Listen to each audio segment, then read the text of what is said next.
Buenos días con todos. Siendo las 9:35 hora peruana, 11:35 hora argentina, damos inicio a nuestro sábado de USPEC. Soy Cecilia Tawada, pediatra intensivista desde Perú, y a nombre de USPEC les doy la bienvenida a todos los amigos. Cada sábado, un sábado de ultrasonido pediátrico en Latinoamérica. El día de hoy, tercer sábado del mes, nos toca caso clínico. Y esta vez el caso clínico viene desde Colombia, desde Medellín, Colombia. Tengo el gusto de presentar al doctor Julián Sarmiento. Bienvenido, Julián. Él es pediatra del Hospital Infantil San Vicente de Antioquia. Y los casos clínicos que nos trae el día de hoy para compartir son sobre fluidos y volemia intravascular en niños sépticos. Bienvenido, Julián. Adelante. Muy buenos días, muchas gracias por la presentación. Y quería comenzar esta presentación con esta imagen, la imagen del mito de la caverna de Platón. Y reconozco que en este mito los prisioneros solo podían ver sombras en la pared y creían que eso era la realidad, pero lo verdadero estaba detrás, fuera de su campo visual, aunque esto es lo que realmente importaba. Y pues en medicina pasa algo similar. Muchas veces lo que vemos no es todo lo que hay. Y si queremos entender realmente el estado de un paciente, necesitamos mirar con otros ojos, con otras herramientas. Y de ahí nace el título de esta charla, más allá de lo que se ve, evaluación del volumen intravascular en pediatría.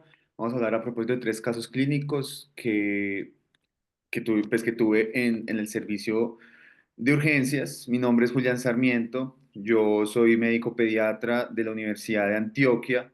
Esta charla la preparé como parte de mi rotación en mi residencia en nefrología. Yo me gradué hace aproximadamente un mes, poquito más allá.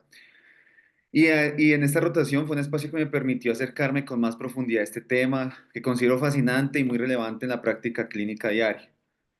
Quiero agradecer pues, a todos a los asistentes y a quienes me acompañaron en la realización de esta charla.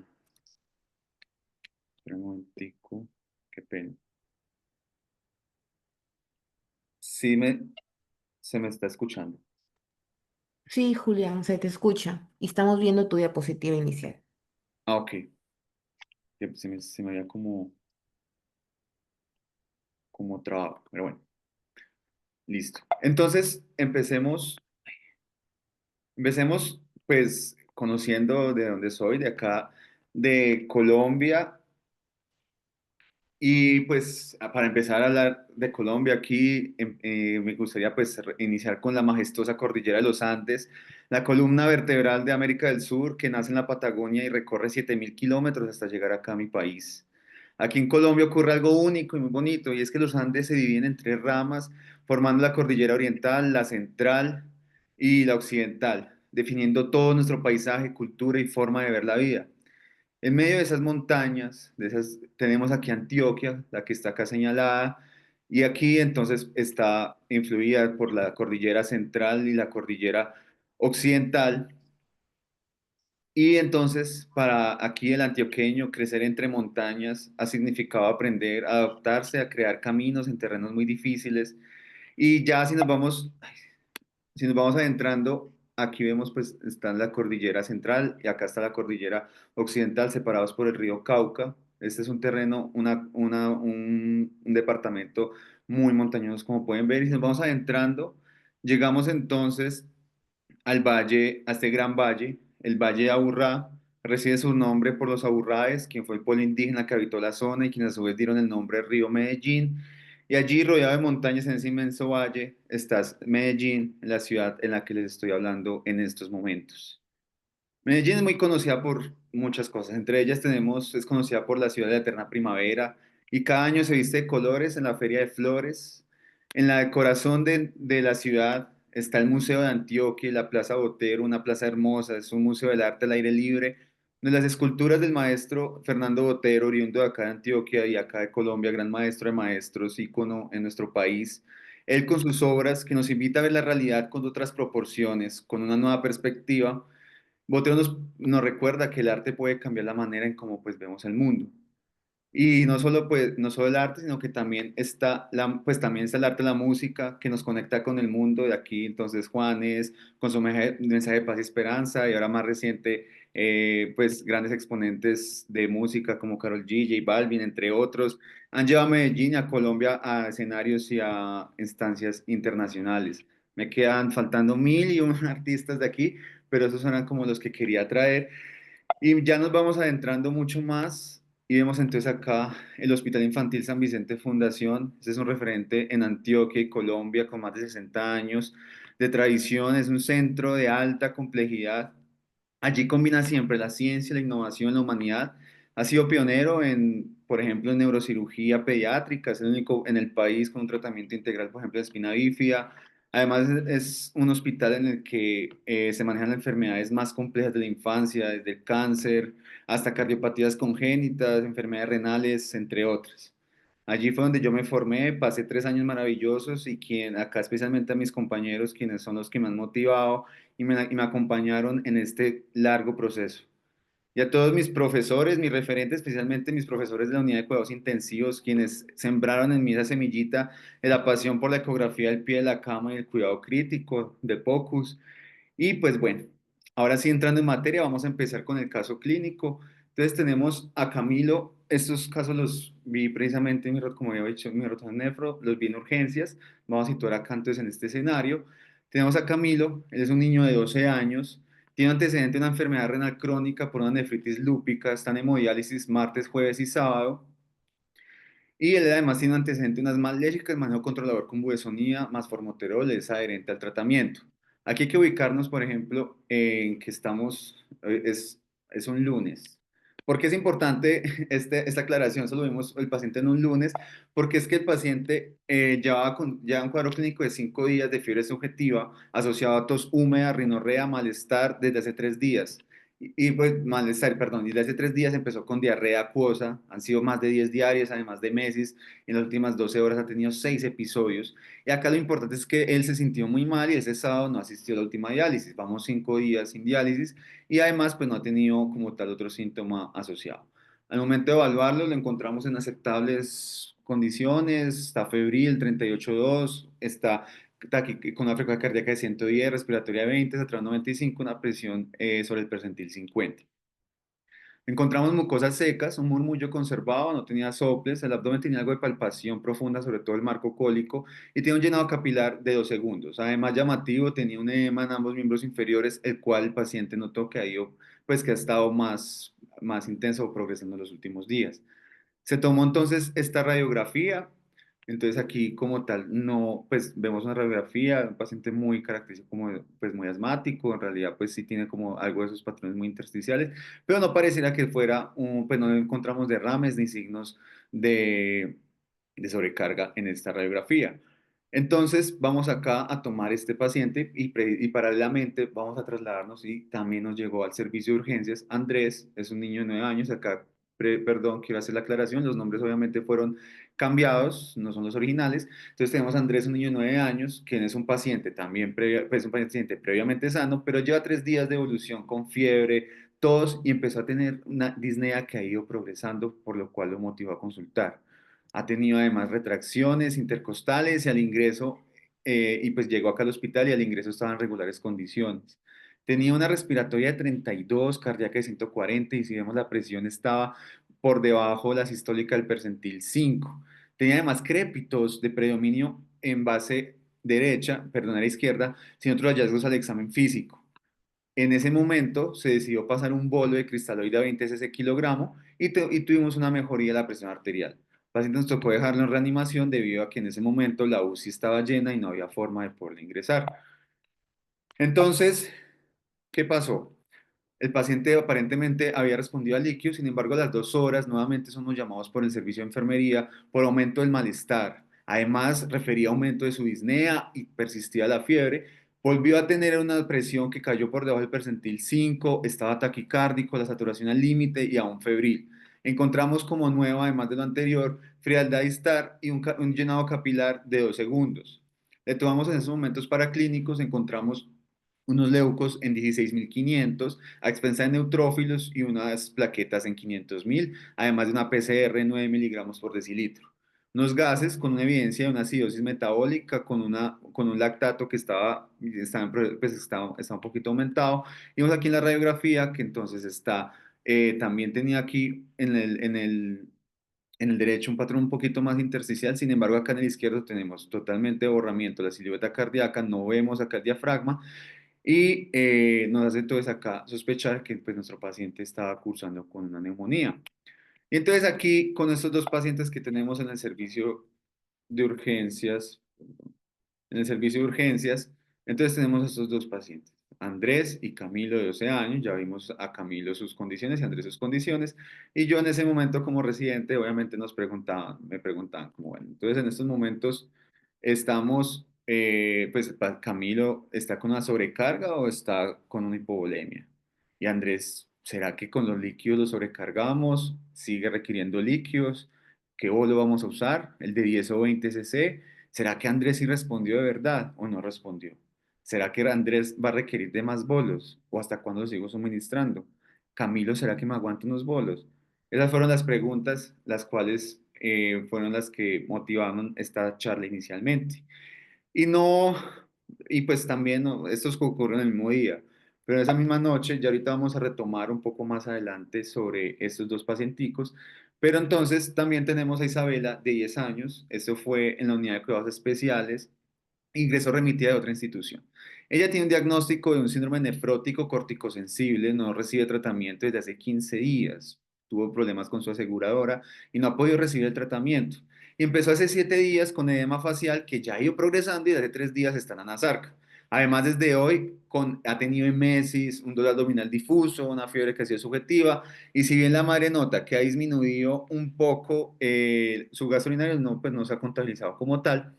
Y allá entonces remitieron acá a la institución por riesgo de inestabilizarse, suministraron una dosis única de furosemía, notaron nula, casi que escasa respuesta, y al ingreso entonces teníamos una frecuencia cardíaca de 100, una presión arterial del presentil 50, una respiratoria 19, saturando 96, estaba totalmente en anasarca, pero el murmullo estaba conservado, el abdomen sí se notaba con asitis, no megalias, el dolor pues a nivel abdominal era difuso, tenía pues edema en todas las extremidades y en cara y resto del examen físico normal. Tenemos unos paraclínicos con un hemograma que es normal, tenemos un FENA en 1.6, ahorita vamos a hablar un poco más del FENA, y un neuroanálisis no patológico y una función renal normal y unos electrolitos también totalmente normales. ¿Por qué traje este caso? Porque este caso se me hace muy bacano porque en realidad el manejo del nefrótico con edema moderado o severo va a depender en que si el paciente tiene o no tiene hipovolemia. Inclusive la gráfica es excluyente. Entonces habla que si el paciente tuviese hipovolemia, entonces se beneficiaría, pues si está en shock, pues solución salina, pero si no está en shock, podríamos utilizar albúmina. Caso opuesto, lo que sucede si el paciente no tiene hipovolemia, nos iría muy bien en teoría con la furosemida y podemos hacer este tratamiento escalonado. En las diferentes gráficas nos recomiendan pues evaluar la volemia únicamente con el examen físico, ya sea con la presión, con el pulso, llenado capilar, la presión, el índice de potasio, el FENA, el hematocrito, la urea, teniendo entonces como predictores de hipovolemia como un índice de potasio urinario mayor a 0.6, un FENA menor a 1% y un hematocrito que esté en aumento del 10% con respecto al basal. Entonces aquí uno pregunta, pero pues si el paciente me llegó, pero entonces ¿tiene o no tiene hipovolemia? Entonces, muy seguramente me va a tocar hacer todos estos exámenes. Muchos de estos tienen sus factores, como sus dudas. Vamos a ver un poco más en profundidad pero entonces, por ejemplo, el gasto urinario o el FENA me tocaría esperar un tiempo considerable para poder adquirir o para poder tener estos resultados. Entonces, mientras tanto, uno, bueno, ¿le hago, no le hago? Si tiene una hipovolemia o la hipourocemia, podría afectar más este riñón. Entonces, bueno, vamos ahí también, vamos a tener estos tres casos, los vamos a dejar en el bolsillo un momentico. Y antes de empezar a continuar con los casos, es muy importante entonces hablar sobre precisamente la evaluación del volumen intravascular. Entonces, el objetivo mío de la presentación es pasar por los tres estados del volumen, ya sea hipo, EU o sobrecarga, hablar sobre su fisiopatología, las manifestaciones, cómo los evaluamos y más adelante al final evaluamos sobre la expansión de volumen y la respuesta a líquidos, hablando sobre el tema respondedor versus no respondedor e intolerancia. Entonces, empecemos con la euvolemia. Entonces, Vamos, esta también es conocida como el volumen óptimo o que está en equilibrio y esta gráfica va a representar la euvolemia como ese volumen intravascular ideal que permite mantener una adecuada perfusión tisular y un suministro eficiente de oxígeno. Recordemos que el oxígeno es transportado a través de la microcirculación y entregado a los tejidos mediante mecanismos de convección y difusión. Y desde una perspectiva ya macrocirculatoria, las variaciones del volumen intravascular están influenciadas directamente por la fisiología cardiovascular, respiratoria y renal. Entonces, bueno, entonces vamos a hablar sobre la volemia y es fundamental entonces considerar dos grandes sistemas que están íntimamente interrelacionados. Tenemos la macrocirculación y la microcirculación. Con respecto a la macrocirculación nos referimos a esas variables globales como el gasto cardíaco, que recordemos entonces que vamos a ver más adelante que se obtiene en el producto de frecuencia cardíaca y el volumen sistólico y este gasto se va a distribuir a través de la compleja arquitectura del árbol vascular sistémico y pulmonar, como veremos en detalle en la siguiente diapositiva. Por otro lado, tenemos la microcirculación, que entran en juego las fuerzas hidrostáticas y oncóticas que rigen el intercambio de fluidos entre el comportamiento intravascular y el intersticial, determinando así la perfusión efectiva a nivel tisular. Ambos sistemas macro y micro se influyen mutuamente y cualquier alteración en el uno va a repercutir en el otro. Entonces empecemos con respecto a la macrocirculación. Entonces sabemos que la volemia se distribuye a través de una compleja arquitectura del árbol vascular sistémico y pulmonar y ese sistema funciona como un circuito cerrado, compuesto fundamentalmente por una bomba, que es el corazón, y una red de conductos o tubos, que son los grandes y largos vasos. Algunos modelos también hablan del concepto del tanque, que también es súper importante y vamos a referirnos en él mucho más adelante. Dentro de este sistema podemos distinguir un tracto de entrada, que es el acoplamiento venoventricular, caracterizado por ser un compartimiento, como vemos acá, de baja resistencia y en el que vamos a ver que aquí en todo el segmento venoso va a ser donde se va a acumular gran parte del líquido o de la volemia en nuestro organismo, sin afectar o sin hacer tantos cambios como tal en la presión. Casi que hasta el 84% de la circulación sistémica se va a acumular acá. Tenemos el otro conducto, que es el tracto de salida a la bomba, que va a ser entonces este es son de altas resistencias, manejan más poquitos volúmenes y va a ser todo el conducto de la parte arterial. ¿Listo? Ahora entrando más en énfasis, vamos a hablar sobre el gasto cardíaco. Entonces, el gasto cardíaco, como hemos dicho, es el volumen sistólico por la frecuencia cardíaca. Aquí a tener en cuenta, y si entramos más en lupa, más en detalle, el volumen sistólico va a ser entonces a precarga por la contractibilidad y sobre la resistencia vascular periférica. Entonces, la precarga la podemos definir entonces como el grado de estiramiento que va a tener la fibra miocárdica ventricular al final de la diástole. En términos más simples, entonces, ¿cuánta sangre le llega al ventrículo? Y cuánto logra distender sus paredes antes de cada contracción. Por tanto, el volumen que llega a la bomba, es decir, el retorno venoso, es un determinante directo de la precarga. Entonces, de lo anterior inferimos que los principales determinantes de la precarga son el volumen intravascular y la presión venosa central. En ese contexto, la presión en la aurícula derecha actúa como un reflejo del sistema venoso sistémico y por eso la usamos como una representación de la presión venosa central. La contractibilidad, la contractibilidad, va a ser como su nombre lo dice, es pues la capacidad que tiene el ventrículo para contraerse y eyectar así un volumen. Y esto es clave porque según el principio, como vamos a ver aquí, según el principio de Frank Starling, a mayor llenado dentro de ciertos límites, entonces va a ser mayor la fuerza o la contracción ventricular. Y por último tenemos la resistencia vascular periférica, que vemos que es la fuerza que se va a oponer al vaciamiento ventricular contra lo que el corazón va a tener que luchar para poder pues sacar.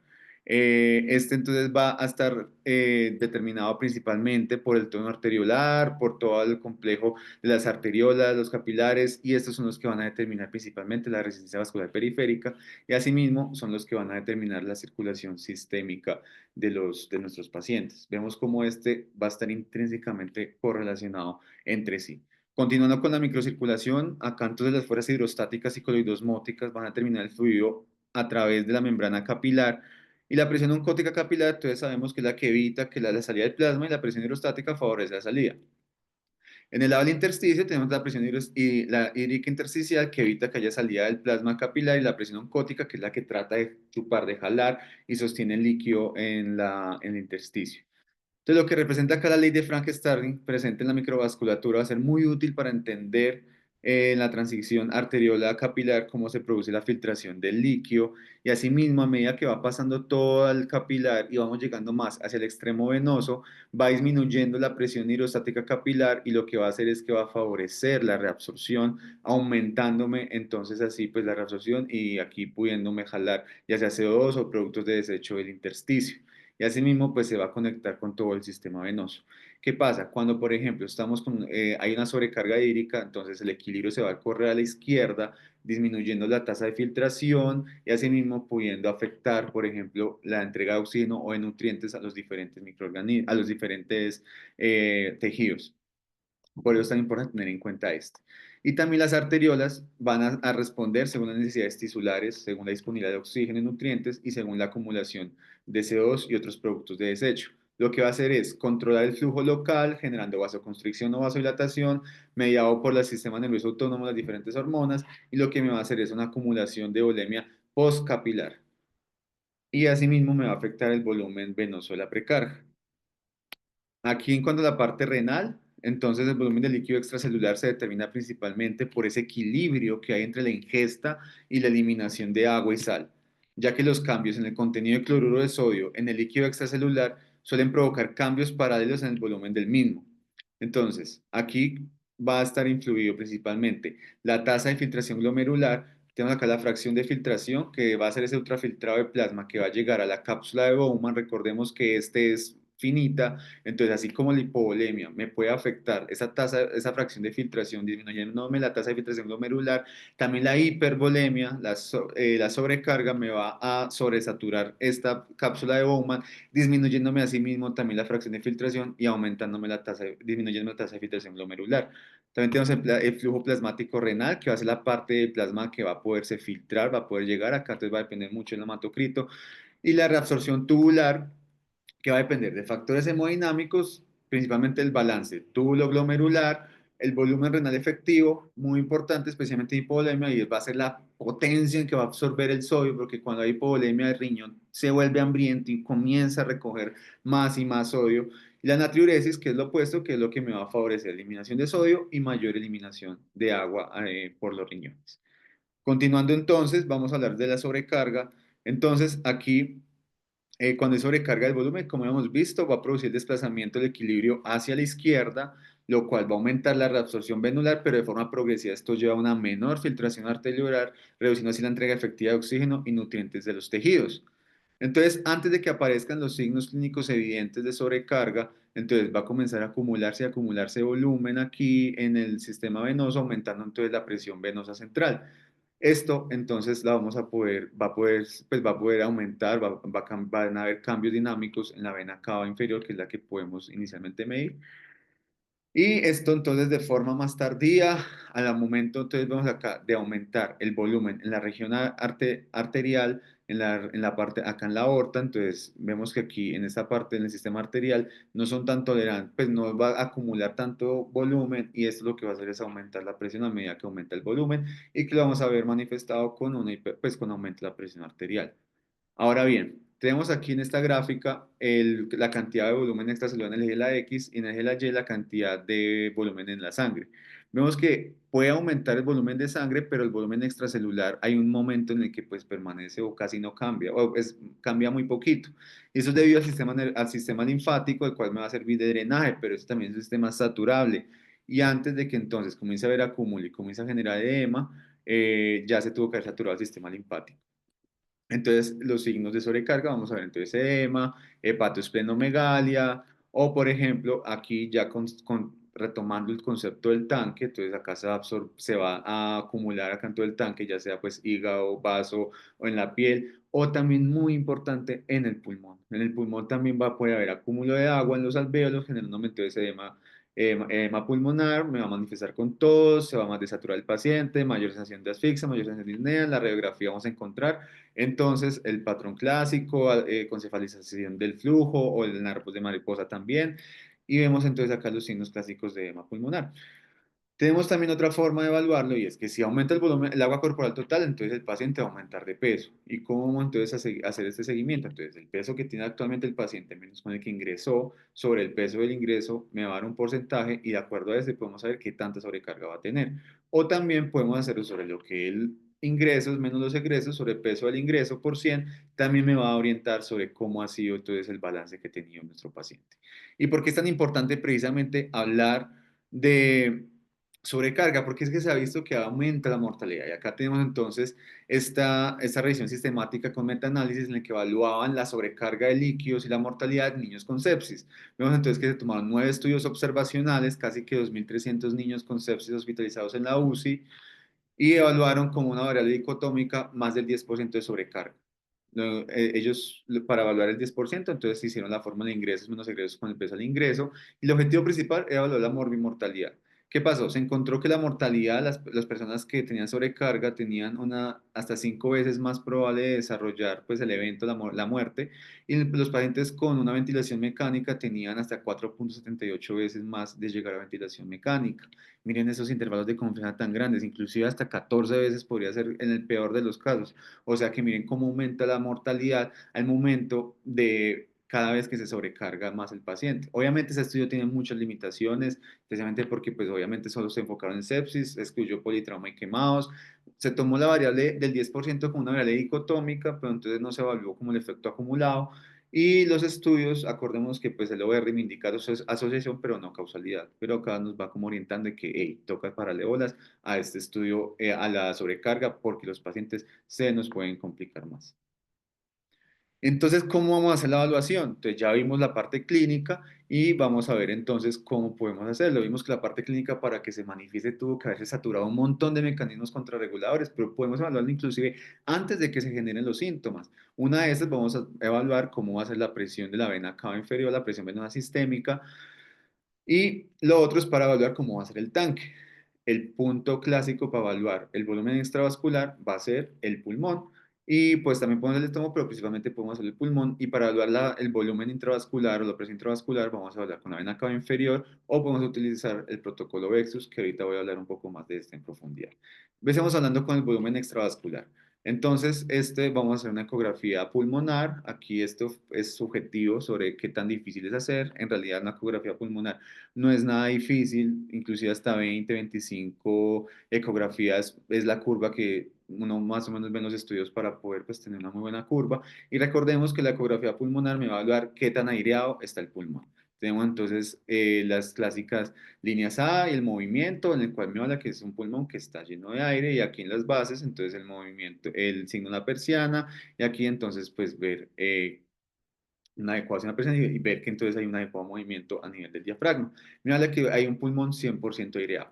Pero ¿qué pasa? A medida que se va perdiendo ese aire, que va disminuyendo, entonces van a empezar a aparecer artefactos, va a empezar a perderse primero pues estos patrones, entonces empezamos a tener las famosas líneas B y a medida que se nos van acumulando las líneas B, pues va acumulando agua, van acumulándose más líneas B y se pueden ir acumulando tanto que me puede generar el signo de la cascada y así mismo se puede ir acumulando tanto que me puede llevar a derrame, que esta imagen totalmente anecoica que habla que acá hay 0% aire. Tenemos la vena cava, la evaluación de la vena cava inferior, entonces recordamos que este es un vaso distendible y su tamaño va a fluctuar con las variaciones de la presión venosa central y el volumen intravascular. En condiciones fisiológicas, durante la inspiración el tamaño disminuye y el retorno va a aumentar.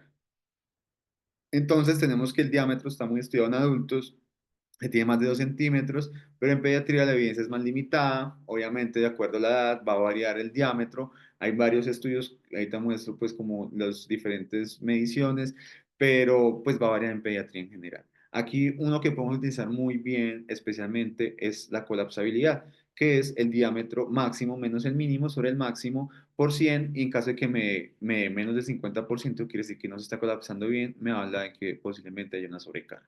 A tener en cuenta, obviamente, la colapsabilidad únicamente se podría usar cuando usamos un paciente con ventilación espontánea, pues que está ventilando espontáneamente. Aquí entonces vemos cómo entonces se ve y cómo pues podríamos hacer las mediciones. Entonces aquí a tener en cuenta, esta gráfica me encanta porque entonces hay factores que van a modificar la presión de la vena cava inferior. Entonces aquí hablemos de alguno de ellos. Por ejemplo, tenemos la presión intratorácica cuando por ejemplo damos ventilación mecánica invasiva y al dar PIP, entonces vamos a invertir la fisiología, pasando entonces de una inspiración en presión negativa a una por presión positiva, aumentándome así la presión de la vena cava inferior y aún más, por ejemplo, aquellas patologías que requieran un aumento de la PEP, como por ejemplo un SRA grave, también me podría afectar entonces pues, los diámetros de la vena cava inferior. También, por ejemplo, en neumotoras atención o patologías como las más severas. También tenemos que la función cardíaca, entonces, por ejemplo, me la puede afectar. Por ejemplo, la regurgitación tricuspidia también me va a influir, el TEP o el aumento de la presión pulmonar también me podría influir el diámetro. Entonces, también lo que me aumente la presión intraabdominal me puede generar también un aumento de la presión de la cava inferior.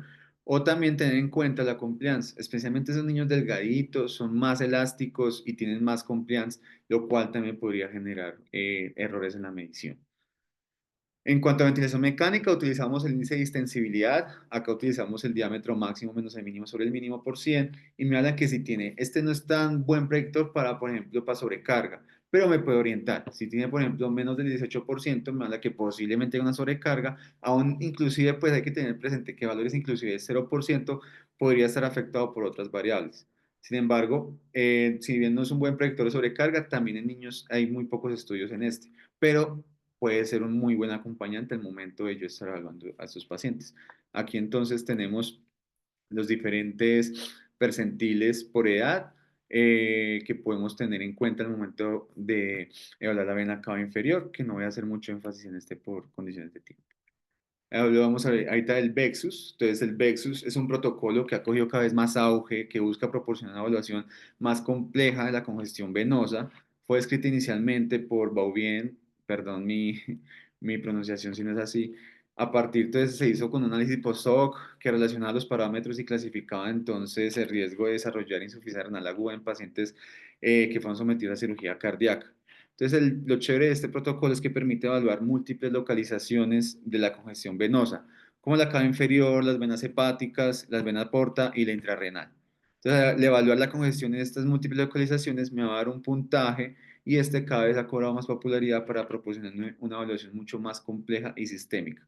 Entonces, evaluemos cada uno por separado. Empezamos entonces, pues bueno, el step one, el paso uno, es evaluar la vena cava inferior y si integridad tiene mayor de 2 centímetros, procedemos al paso 2. Personalmente, con los pacientes que le hacemos o que realizamos Vexus, pues obviamente los niños, pues mientras más chiquito el niño, más difícil que alcance los 2 centímetros. Entonces nosotros pues generalmente, pues si bien obviamente tenemos en cuenta la vena cava inferior, según pues las colapsabilidades o la extensibilidad de acuerdo, pues el paciente que estemos evaluando, generalmente pues procedemos igual a hacer los siguientes pasos, 2, 3 y 4, como vamos a ver en los casos clínicos que les traje.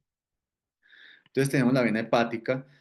Entonces la forma de la onda de la vena hepática va a reflejar cambios en la presión de la aurícula derecha durante el ciclo cardíaco. Entonces, debido a que va a drenar casi que, mire que drena casi que directamente la aurícula derecha, por lo tanto que las variaciones del ciclo cardíaco van a lograrse transmitir de forma retrógrada a través de esta vena. Entonces acá vamos a tener diferentes patrones de onda.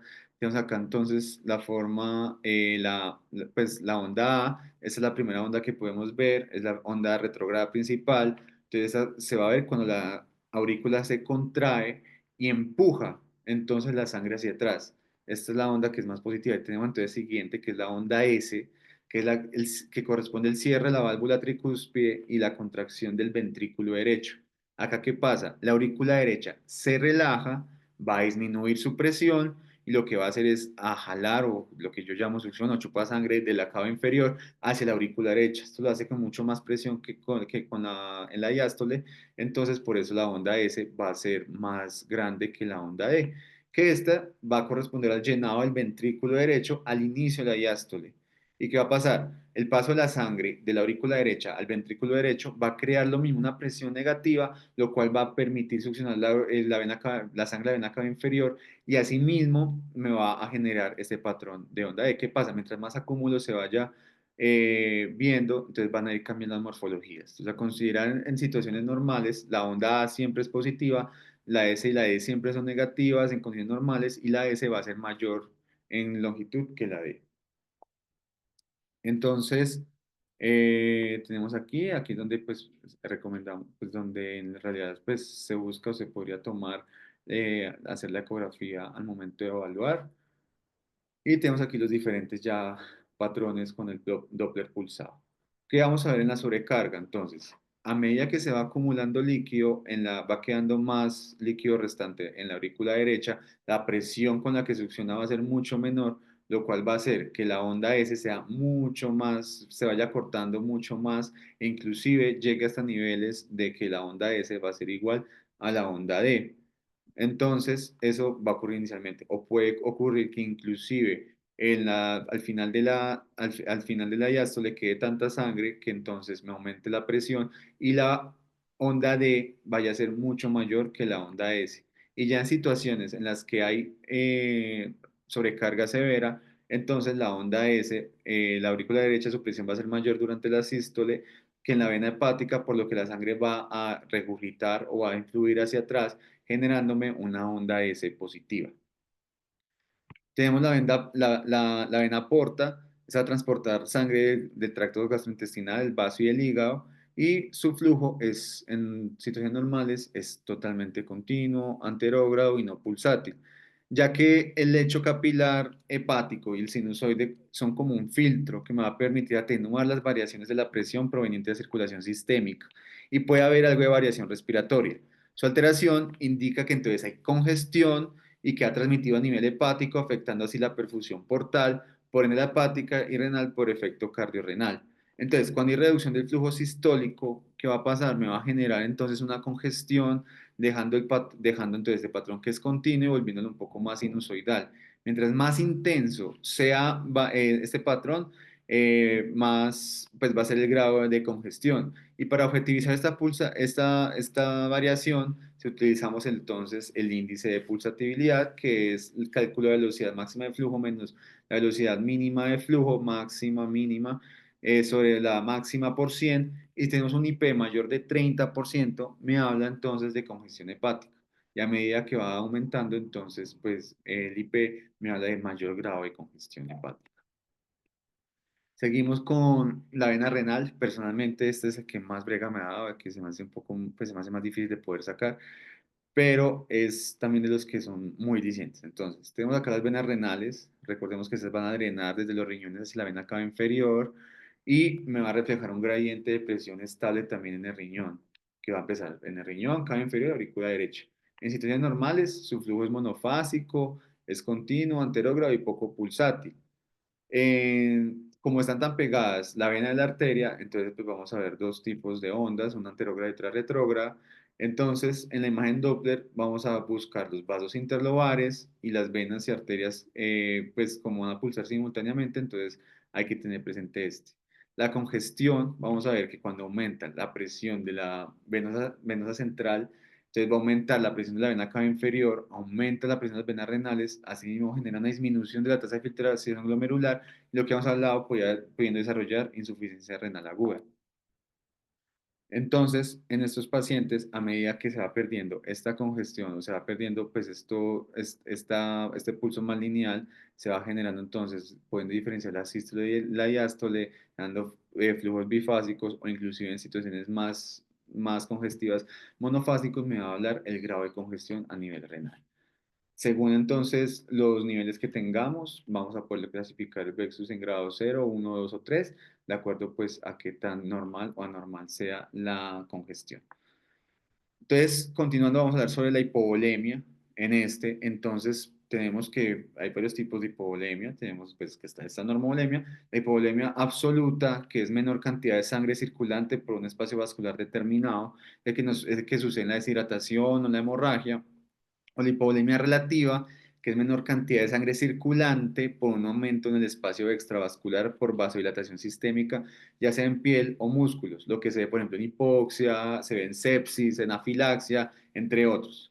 Muchas de estas situaciones pueden ocurrir simultáneamente, como por ejemplo ocurre en la sepsis de origen del tracto gastrointestinal, ¿Qué va pasando? Entonces, disminuye la volemia, menor retorno venoso, disminuye la precarga, disminuye el gasto cardíaco, pero entonces acá se van a activar los mecanismos homeostáticos, los vasoreceptores, los quimiorreceptores, y lo que van a hacer es aumentar entonces, asimismo, van a buscar sostener precisamente pues, el volumen sistólico, el gasto cardíaco, a medida que pues tratan de sostener la presión arterial.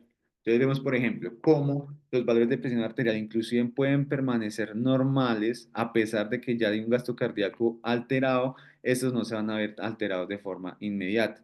Que cuando ya caen es porque cayeron todos esos mecanismos contrarreguladores homeostáticos, entonces como la presión arterial es un predictor tardío de daño o de hipovolemia. Esto pues también la clínica me podría generar entonces, ya sea dependiendo del grado de deshidratación, alteración de mucosas, menor diuresis, sed, las fontanelas van a estar más deprimidas o las extremidades frías, los ojos hundidos, llantos sin lágrimas, entre otros signos. Aquí a considerar, y esta es la gran de todas, es porque la sepsis puede comportarse con una fisiología totalmente diferente, combinada, como hemos visto. La sepsis puede tener hipovolemia, puede tener más una fisiología pues, restrictiva o puede tener una fisiología cardiogénica. Entonces la sepsis podría generar todo, inclusive pues no solo en el mismo cuerpo va a generar una misma fisiología, sino que pueden haber puntos en los que puede generar diferentes tipos de fisiología. Entonces, pues la sepsis se vuelve tan compleja y es la que uno más orienta, por ejemplo, el tema de respuesta o no respuesta a líquidos. Pero ¿qué pasa? ¿Por qué es tan difícil o por qué es tan compleja la sepsis? Entonces sabemos que la sepsis es una disfunción endotelial, también me genera un gasto cardíaco alterado y hay una respuesta inflamatoria exagerada. Si combinamos estas dos, ¿qué va a pasar? Hay una producción excesiva de interleuquinas, radicales libres de oxígeno, va a haber una pérdida de integridad del glicocálix, va a haber un aumento del óxido nítrico y me puede generar vasoplejía con una redistribución al espacio extravascular. Además, todo eso me puede generar efectos procoagulantes que me lleva a isquemia, hipoxia o apoptosis. Y así mismo puede haber liberación de endotelina 1. ¿Y qué pasa con la endotelina 1? Me va a generar vasoconstricción y así mismo me podría generar pues mayor vasoconstricción, mayor isquemia, mayor hipoxia, también apoptosis y también me podría generar un gasto cardíaco alterado, disminuyéndome entonces también hacia una fisiología hipovolémica. Entonces, la sepsis podría generar casi cualquier, pues podría generar muchos mecanismos fisiológicos.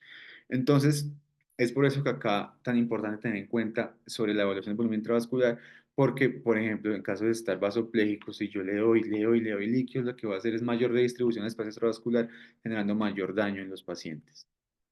Y otras formas de evaluarlo, de evaluar entonces la hipovolemia. Entonces tenemos el hematocrito, que sabemos que es el porcentaje total de sangre que está compuesto por glóbulos rojos, que cuando está aumentado la hemoconcentración, pérdida de agua y volumen plasmático. Y este clásico con el que podemos ver es, por ejemplo, en el dengue, como en la etapa crítica va a haber una fuga capilar, aumento del hematocrito con espectro basal, mientras más aumento, mayor va a ser el grado del choque. Y la reanimación generalmente en dengue pues, la podemos hacer guiada por hematocrito, dependiendo de los niveles cada 12 horas. Tenemos también el hematocrito disminuido, habla más de hemodilución, entonces hay más plasma con relación a la masa eritrocitaria y después puede ser por sobrecarga o que reanimamos con líquidos una pérdida de sangre o un nefrótico o un dengue posterior a la fase crítica. Los siguientes pueden ser, entonces, por ejemplo, la creatinina, recordemos que es un producto de desecho muscular, la creatinfosfato es el que utilizamos como medición de la tasa de filtración glomerular, como un biomarcador de insuficiencia renal aguda. Todos sabemos que tiene grandes problemas. Principal es que los cambios en sangre no son lineales con la tasa de filtración glomerular.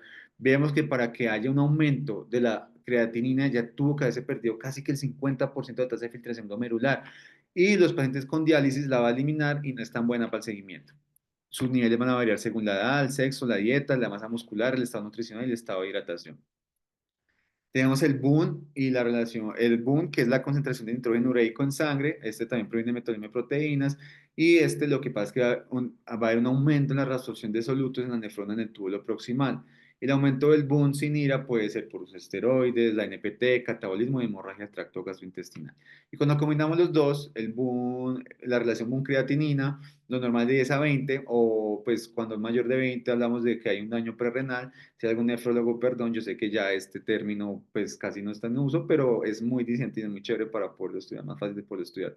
Entonces, prerrenal mayor de 20, entonces, ¿eso qué me quiere decir? Que hay mayor absorción de BUN en el túbulo contorneado proximal y pues como la creatina es casi que impermeable en todo el túbulo, entonces pues se va a excretar. ¿Qué pasa? Hay varios factores que pueden generar confusión, especialmente la enfermedad crítica es una de ellas. Otros también como el mayor catabolismo, mayor generación de urea, reducción de masa muscular con reducción paradójica de la creatinina. Tenemos el FENA, ese es el porcentaje de sodio que va a filtrar, que es excretado en orina. Entonces, lo que hemos hablado, cuando está en hipovolemia, el riñón trata de absorber lo más que pueda el sodio porque este va a venir con agua y así mismo logra salvar o rescatar algo de volemia. ¿Qué pasa? Un FENA menor de uno quiere decir que ese riñón está absorbiendo, que está absorbiendo demasiado, ¿cierto? Entonces, quiere decir que el riñón pues no está funcionando y que posiblemente haya una baja perfusión renal. Pero cuando es un fenómeno mayor de 2%, quiere decir que el riñón no está absorbiendo lo que debería absorber, está botando soluto, no está absorbiendo bien, entonces mal en que posiblemente el daño sea acá intrínseco del riñón. Las principales limitaciones, como vamos a ver, es que neonatos, uno, sabemos que ellos tienen más natriuresis y no absorben tanto sodio, entonces el FENA va a ser diferente. Y puede alterarse, especialmente, ojo, con uso de diuréticos o cuando pasamos bolos. Entonces, por ejemplo, en uno de los pacientes, el medir FENA, si bien me puede orientar, puede que entonces me puede generar un confusor si utilizo diurético o reanimo con líquidos. Y miren que pues está el valor entre 1 y 2, que es esa línea gris que no queda como ni para un lado ni para el otro. Volviendo con POCUS, entonces tenemos la evaluación de la vena cava inferior, el índice de colapsabilidad, cuando es mayor del 50%, me habla que es muy probable que tenga hipovolemia, pero si colapsa el 100%, habla que es una hipovolemia que es totalmente manifiesta. Recordar que este es para ventilación espontánea. Otro muy bacano es el índice de ortocava, que entonces los medimos y si me llega a dar mayor de 1,2 la relación, si hay una hipovolemia, pero si yo quiero ser totalmente específico y que me va a estar seguro, una relación mayor de 1,4. Recordar que obviamente esto va a variar, lo mismo que los diámetros, ten en cuenta lo que puede variar el diámetro de vena cava y que pues también el ciclo y respiratorio lo va a variar y que el diámetro puede cambiar con la edad, la peso y la talla como hemos visto en las otras diapositivas. Y con respecto al índice de distensibilidad, entonces pacientes con ventilación mecánica o que están con BPP, entonces, si tiene mayor de 18-25% como punto de corte y este tiene muy buen valor predictivo positivo para una respuesta a líquidos. Tengo otros signos ecográficos, este es muy bonito como el kissing ventricular, entonces ese también me va a ser útil para evaluar si el paciente requiere líquidos de forma rápida y controlada. Bueno, entonces, ¿qué se puede acá hacer? Ubicamos entonces aquí el, el transductor, podemos hacerlo inclusive ya sea con un eje largo o un o uno corto. Vemos como acá los ventrículos prácticamente literal se están acá pues besando, se están chocando, que hay tan poquita sangre que el corazón trata de botar lo más que pueda para tratar de conservar entonces el gasto cardíaco. Este también tener en cuenta los falsos positivos, la descarga adrenérgica, pacientes con dolor, ansiedad, en la sepsis temprana va a tener una gran cantidad de adrenalina que podría no afectar, o el uso de inotrópicos como la dobutamina, la dopamina, la adrenalina o pacientes en tormenta tiroidea me podría también generar este quise ventricular. Y ya para ir terminando, entonces tenemos entonces la expansión de volumen con respecto a la respuesta de líquidos. Entonces hay que recordar lo que hace muchos miles de años nos dijo Paracelso, que nada es veneno, todo va a depender de la dosis. Entonces la solución salina es un medicamento que requiere indicación, dosis, también tiene interacción y genera toxicidad. Entonces hay que tener presente cuándo iniciar, cuándo parar, cuándo hay que remover y cuándo hay que dejar de remover. Entonces, para eso hay muchos protocolos. En adultos está el protocolo Rose, en niños está el protocolo Red, muy bacanos porque entonces me habla sobre las diferentes etapas, la resucitación, el equilibrio y cuándo voy a empezar a desescalar. Y es imperativo, antes de empezar a hablar de todo el protocolo, hablar sobre el estudio FEST, que es el primer estudio multicéntrico publicado acá en el New England, en diferentes países de África, que alertó sobre el aumento de la mortalidad en niños con uso de reanimación con líquidos. Entonces se tomaron 3.141 niños con sepsis en Uganda, Kenia y Tanzania. Evaluaron entonces la solución salina o la albúmina con bolos de 20-40 cc kilo versus ningún bolo. Estos pacientes tenían toda la misma gravedad, pues tenían la misma gravedad clínica, mismo tratamiento, lo recibieron y pues excluyeron únicamente pacientes con desnutrición o que tuvieran gastroenteritis. Su objetivo principal fue evaluar la mortalidad a las 48 horas y también tuvieron como objetivos rogados el desarrollo de edema pulmonar, el aumento de la presión intracraneana, la mortalidad a 4 semanas o las secuelas neurológicas. Vemos acá en esta curva de Kaplan-Meier que en conclusión nos muestra cómo usar la solución salina 0,9% versus no usar y van a tener un 34% más posibilidad de morir en ese tiempo, inclusive cualquier bolo versus control aumentaba un 45%. Encontró que a las 4 semanas morían más los pacientes que se suministró bolos versus los que no. Los estudios mostraron que si bien la reanimación con líquidos mejoró la perfusión tisular, también aumentó significativamente la mortalidad en comparación con el control, mostrándonos entonces que los líquidos endovenosos es una estrategia que no está exenta de efectos adversos y como todo medicamento hay que estar vigilando cómo lo suministramos y tener en cuenta lo que hemos hablado anteriormente. Volviendo con el protocolo RED, entonces vamos a distribuirlo por fases. En la fase de reanimación, nuestro objetivo principal va a ser corregir la hipovolemia real y la relativa, para buscar optimizar la macro y microcirculación y así siempre evaluar la intolerancia a líquidos con respecto a la disfunción macrocirculatoria o un empeoramiento de la lesión endotelial.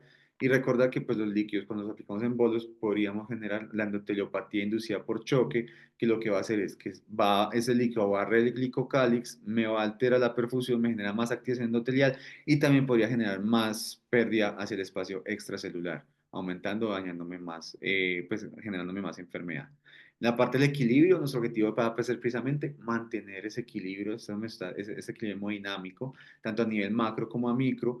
Acá lo importante va a ser buscar titular vasoactivos, evitar usar el bolos, pero pues igual uno se tiene que preguntar, ¿será que el paciente ya está en dando equilibrio? ¿Será que requiere o no requiere bolos adicionales?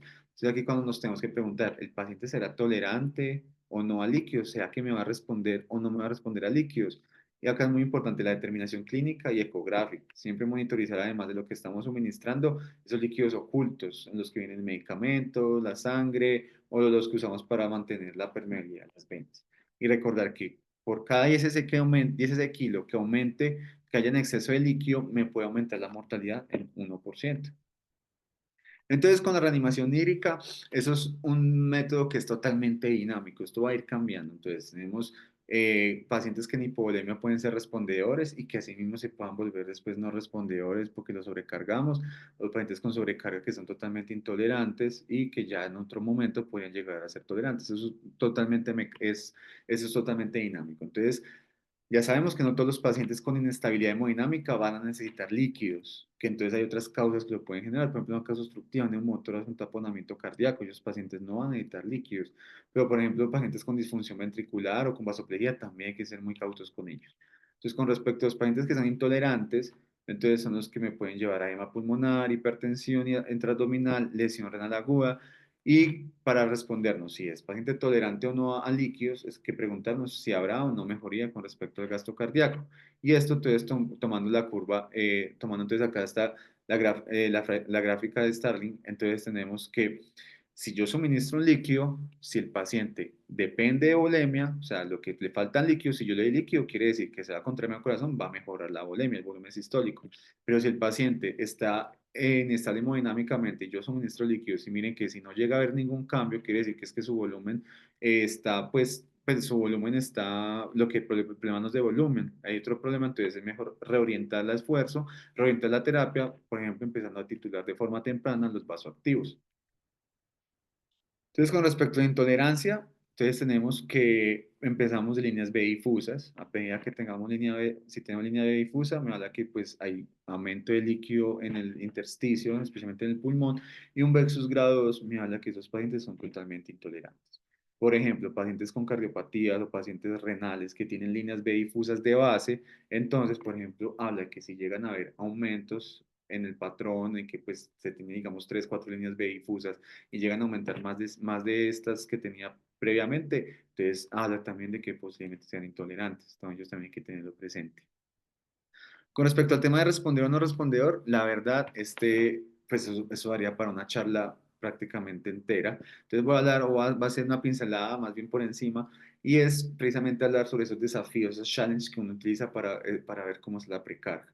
Porque asimismo nuestro objetivo va a ser definir si este paciente es volumen dependiente, pues su precarga es dependiente del volumen.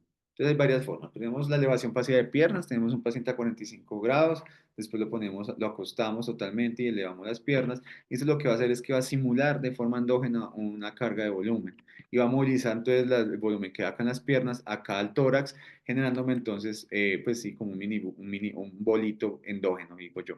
Entonces tenemos el siguiente que es el Mini Fluid Challenge, que es dar 5 a 10 ese kilo bolo en 5 a 10 minutos y evaluar si hay un cambio o hay mejoría en el volumen sistólico.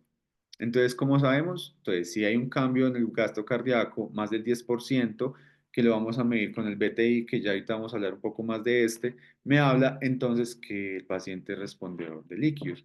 O signos clínicos, los que más se han evaluado en los pacientes es el llenado capilar. Si mejora, habla en que puede ser respondido de líquidos. También uno puede encontrar que la presión, si hay un aumento entre el 10 a 20% de la presión arterial, también habla que puede ser respondido de líquidos, pero miren que en realidad puede haber un porcentaje de pacientes que no hayan cambios en la presión, porque para que hayan cambios en la presión tuvo que haber pasado un montón de mecanismos.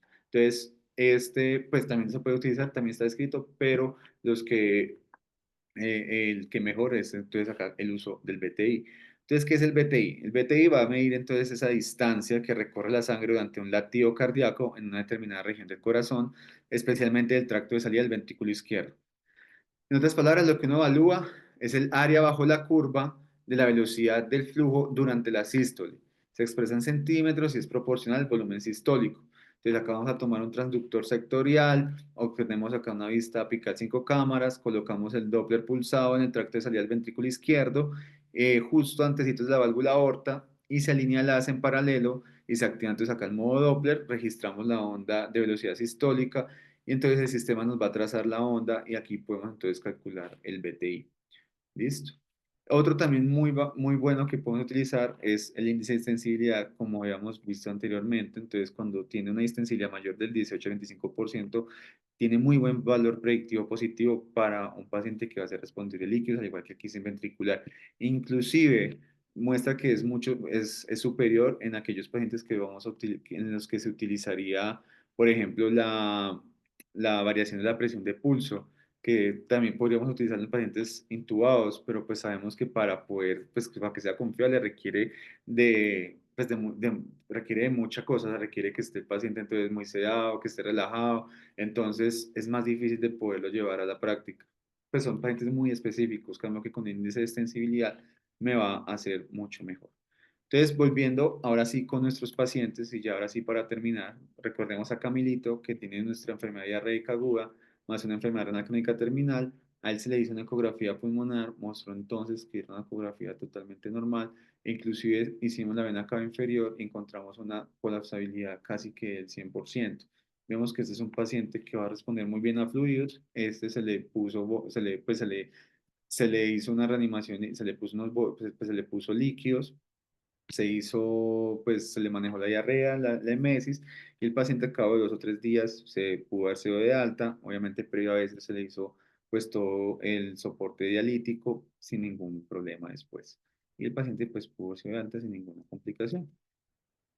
Tenemos a Andrés, que es el niño con neumonía asociada, neumonía aquí a la comunidad. A él se le hizo una ecografía pulmonar. Encontramos entonces aquí una consolidación. Acá pues tenía también unas líneas B. Encontramos en el pulmón en general, parecía tener unas líneas B. Sin embargo, entonces con él inicialmente sí, le dimos pues dimos otro bolo, pero así mismo iniciamos de forma temprana los vasopresores, al ver que sí hubo como un cambio, en realidad fue muy tenue el cambio, no tengo la foto post, fue en otro turno, pero hubo un cambio en las líneas B, entonces se tituló igual a medida que pues, le dimos el bolo, se tituló los vasoactivos, el paciente entonces al final se le dieron 10 días de amoxiclav, no se le dio ningún germen en el hemocultivo y pues al final no pasó como tal la complicación. Igualmente le hicimos Vexus, en él encontramos un índice de colapsabilidad del 10% y una vena cava inferior del 1,8. Le hicimos entonces con respecto a la vena hepática, encontramos uno totalmente normal, miren entonces acá la S era mayor que la D. Acá mire, son muy chéveres porque cómo varía según la respiración, el ciclo respiratorio, cómo pueden variar las diferentes ondas. Le hicimos entonces acá en la vena porta y miren que entonces acá se ve un patrón un poco más sinusoidal. Hicimos un IP que nos dio 38%, entonces nos dio un versus grado 2. Con respecto a la vena renal, también entonces teníamos un patrón que era un poco más sinusoidal, entonces también nos dio un Vexus grado 2. Con este paciente teníamos entonces, nos daba un Vexus grado 1 y nos tenía, pues hablamos que tiene una congestión venosa leve, que si bien no está contraindicado los líquidos, hay que usarlos con mucha cautela porque es un paciente que fácilmente podría ser intolerante, pues podría generar intolerancia a esos y podríamos llegar a más edema pulmonar. Con respecto a Isabela, ella entonces tenía, el pulmón estaba totalmente aireado, pero tenía un índice de colapsabilidad de la vena cava inferior del 90%.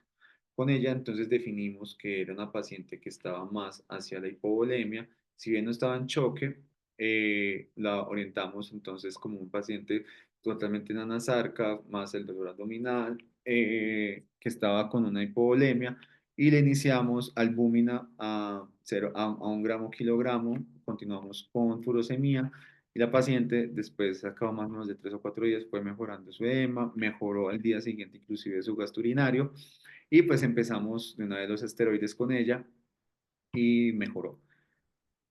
Y ya para terminar, como conclusión, entonces tenemos que la evaluación del estado del volumen intravascular debe ser un proceso dinámico y continuo, y es fundamental para guiar intervenciones seguras en nuestros pacientes. La administración de fluidos debe individualizarse según la respuesta hemodinámica, que distinguir entre los que van a ser respondedores o no respondedores, y muy importante identificar quiénes no van a ser tolerantes al volumen, porque eso nos va a permitir optimizar el manejo y prevenir complicaciones asociadas a la sobrecarga o hipoperfusión persistente. Y muchas gracias.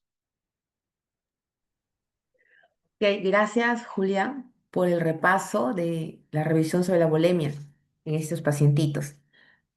Julián, desde tu punto de vista, desde tu experiencia en el campo, ¿crees tú que la valoración de la bulimia con ultrasonido es más confiable que otros métodos tradicionales, como por ejemplo la PVC?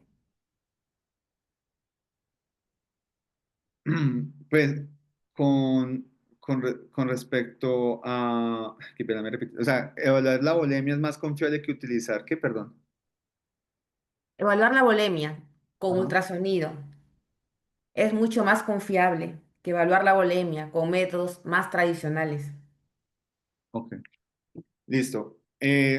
Aquí es un sí, ¿no? O sea, en realidad como vimos, evaluar la volemia con ultrasonido me puede inclusive mostrar cambios antes de que se genere la clínica.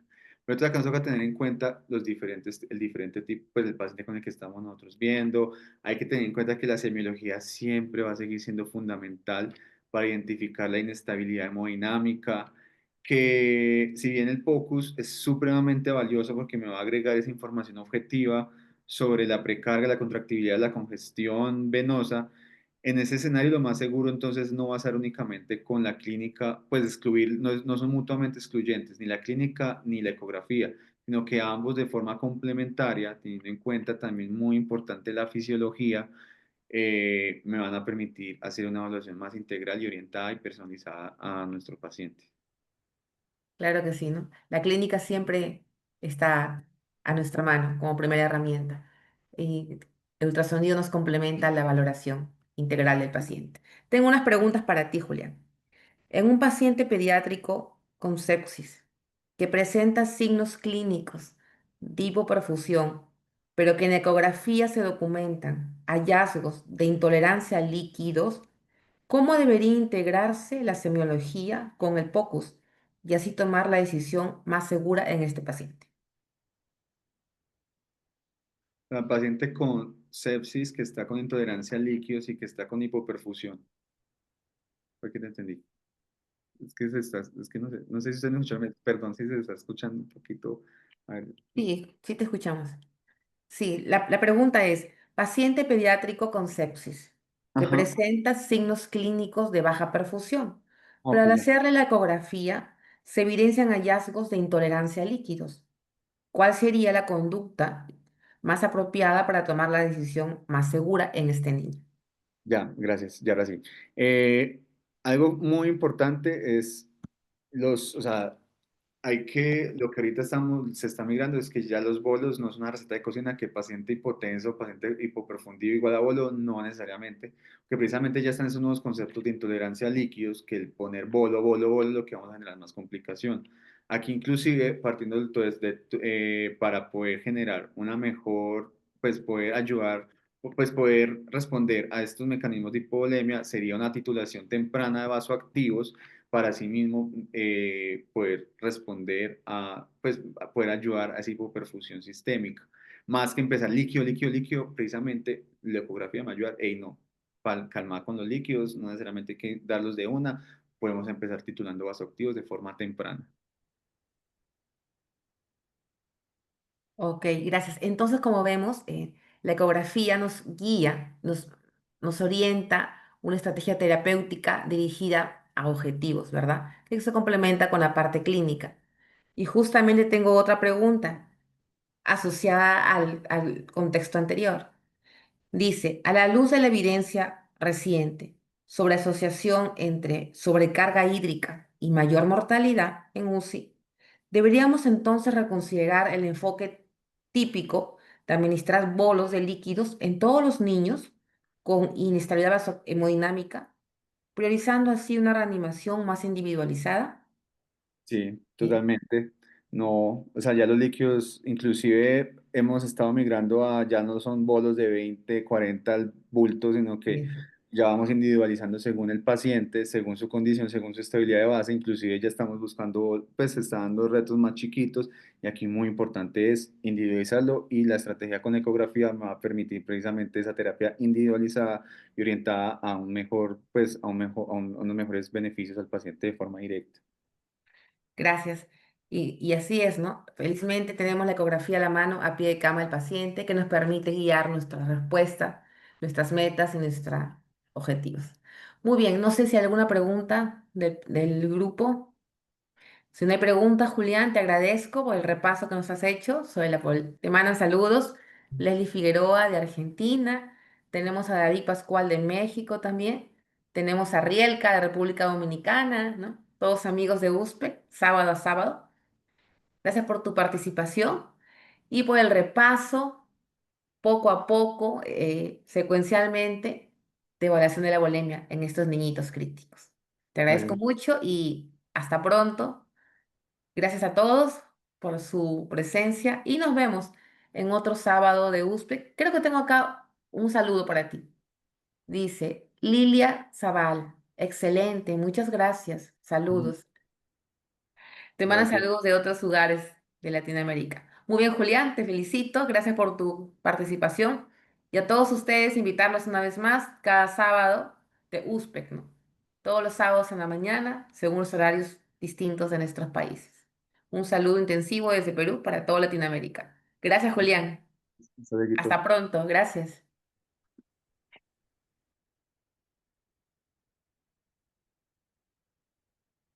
Mm.